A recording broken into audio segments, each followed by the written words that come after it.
Welcome to Basketball U. If you're new to Basketball U, make sure you slam dunk that subscribe button. And just to make sure you don't miss a thing, make sure you tap that notification bell right after you hit that subscribe button. Welcome back to Basketball U. If you haven't been here before, we can help you with that. Like, comment, and subscribe to the channel, giving you everything you need to know about hoops. Today, we will be discussing something that has been getting talked about for a while, since they allow players to express themselves in a more fashionable way: basketball fashion. There are some points to go over when trying to figure out what type of style fits you as a player.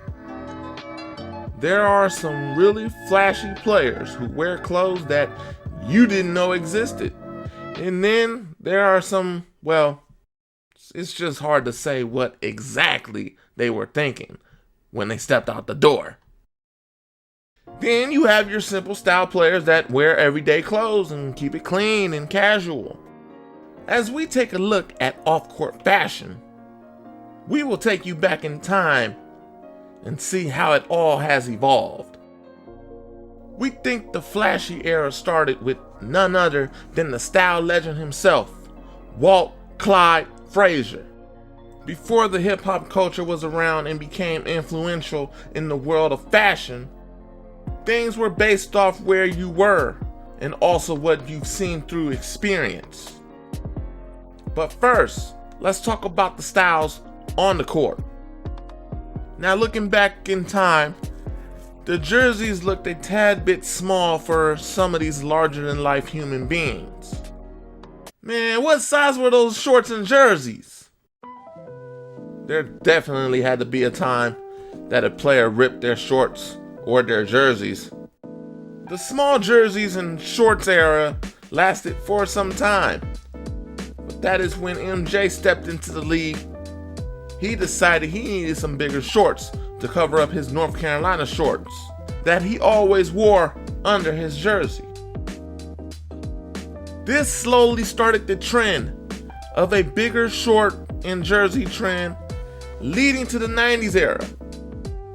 Then came along a new class led by Allen Iverson, and AI brought an entire hip-hop culture of style with his gameplay and his aura.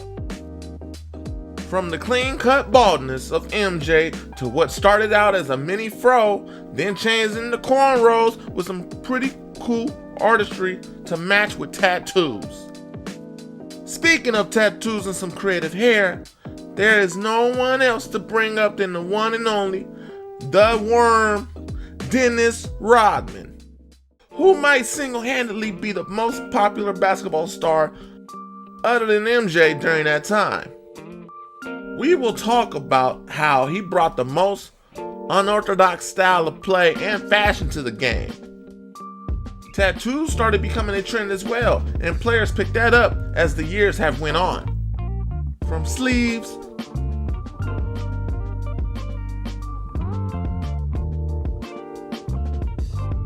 to leg tattoos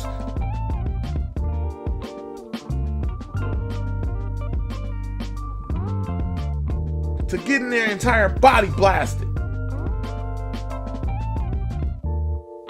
It's become an art for some players more than a fad.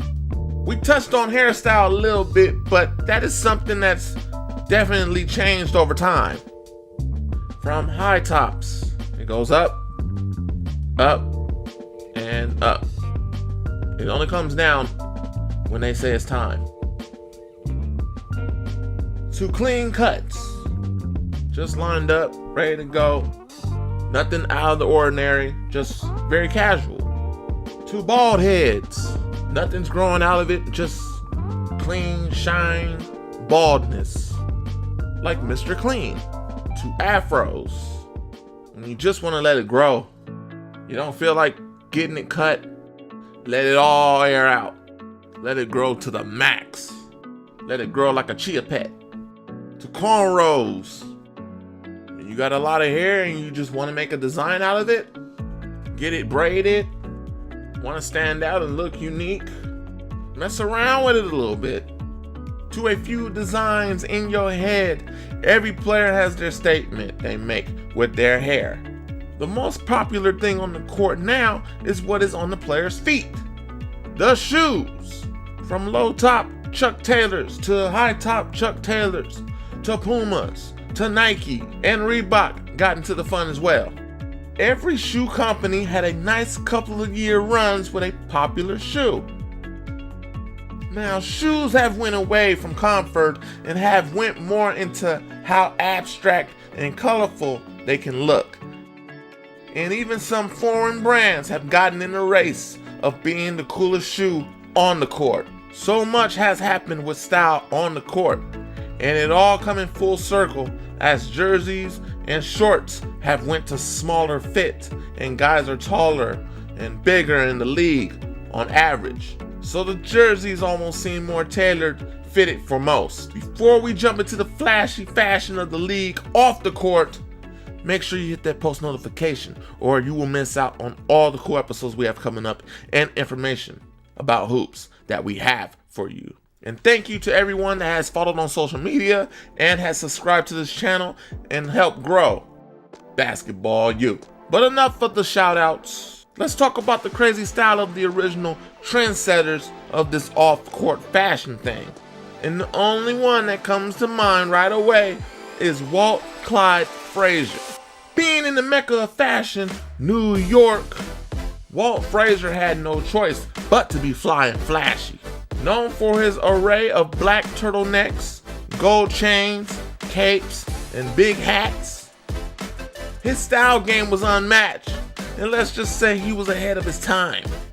Remember, NBA players didn't bring in the type of money they do now.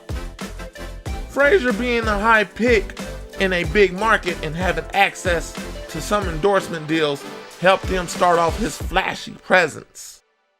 In the 90s, the fashion was loud, colorful, and expressive by many different players. One that stood among the rest was who we spoke about earlier, Dennis Rodman.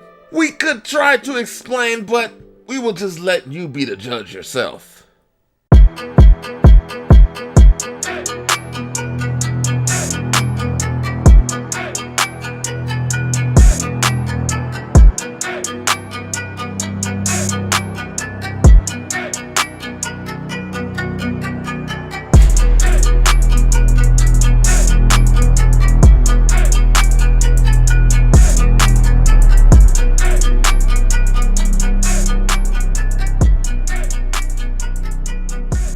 Wow.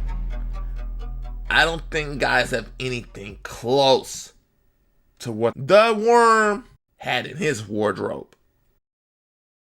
Other than what you saw in the 90s into the early 2000s was a baggy clothes era influenced by the hip-hop culture. Players wore chains, jerseys, jeans, Timberland boots, and some other flashy jewelry. But as time went on, the NBA tightened up on the dress code, not allowing chains and baggy clothing along with shoes that weren't business casual or a dress shoe. They were giving players a fine if they caught them out of dress code. So the league turned into a more stylish approach. And the likes of LeBron, Dwayne Wade, Mike Conley, just to name a few, stepped the fashion game with some stylists who helped add a little twist to the mix of wardrobe. After about 2014, players really started coming with some crazy styles. James Harden and Russell Westbrook emerged as pushing some limits, along with Chris Paul, Nick Young, and even Serge Ibaka calls himself an artist when it comes to leading the style of the league. Overall, I think the culture took a turn in once the NBA became more televised and had more of a social influence on social media. Now kids are being daring on the court with crazy socks and shoe combinations and even feel that they have a little style off the court as well. We think it's cool to have a little fun since there's so much creativity out there. Wonder what the trend will be next, or what old school trend will come back around.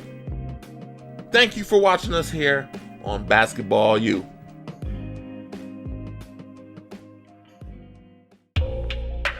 This is Basketball U. Be sure to like, comment, and subscribe.